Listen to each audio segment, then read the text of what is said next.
تو لوگ کہہ رہے ہیں کہ مودی ظلم ہے، مودی ظالم ہے، مودی ظالم ہے، وہ ظلم کر رہا ہے۔ میں کہتا ہوں ہندوستان کا مسلمان مودی سے بڑا ظالم ہے، کیونکہ ہندوستان کا مسلمان صبح اٹھنے سے لے کر آنکھ کھلنے سے لے کر رات کو سونے تک نہ جانے کتنی بار نبی کے سنتوں کا جنازہ نکال دیتا ہے۔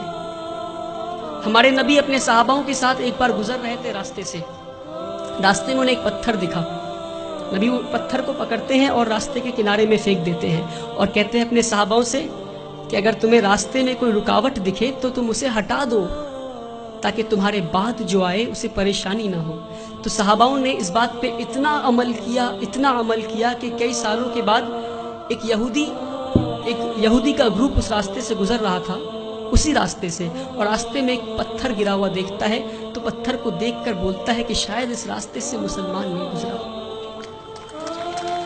میرے بھائیوں، وہ تھا ان کا ایمان۔ اور ہم آج کہیں بھی بم پھٹتا ہے تو بولتے ہیں شاید مسلمانی ہوگا، کہیں بھی گولیاں چلتی ہیں تو کہتا ہے مسلمانی ہوگا۔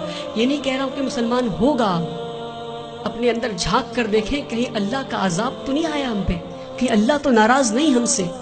میں بھٹکل کے لوگوں سے نہیں بول رہا، پر بھٹکل کے لوگوں کے ذریعے میں ہندوستان تک یہ بات پہنچانا چاہ رہا ہوں، ہندوستان کے مسلمانوں تک یہ بات پہنچانا چاہ رہا ہوں۔ ایک بار ہمارے نبی صلی اللہ علیہ وسلم راستے سے گزر رہے تھے، ایک بوڑھی عورت کو دیکھتے ہیں، وہ اپنے سامان کو لے کر کھڑی تھی، تو مزدور کا انتظار کر رہی تھی وہ۔ تو نبی کریم جاتے ہیں، کہتے ہیں یار میری ماں، میں تمہارا مزدور بن جاؤں کیا؟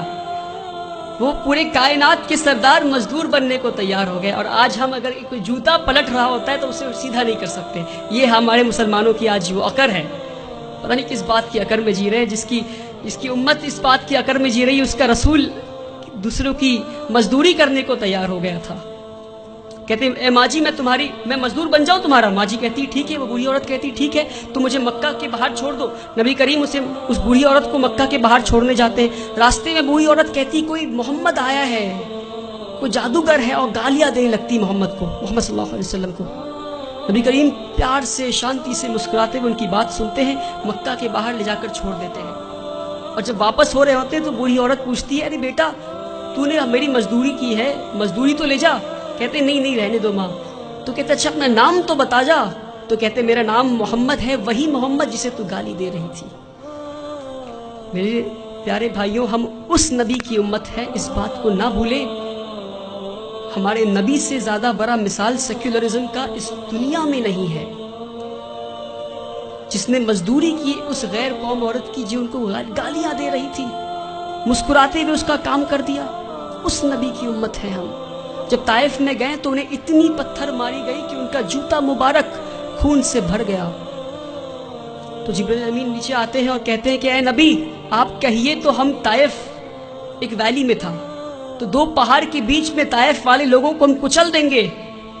ہمارے نبی گھائل حال میں بھی پتھر کھا کے بھی کہتے ہیں میں تو یہاں رحمت کے لیے آیا ہوں۔ میرے بھائیوں، ہم اس نبی کی امت ہے، اس بات کو ہم نہ بھولیں۔ جس دن مسلمان اپنے نبی کی سنتوں کا جنازہ نکالنا بند کر دے گا، اس دن ہماری تقدیر بدل جائے گی انشاءاللہ۔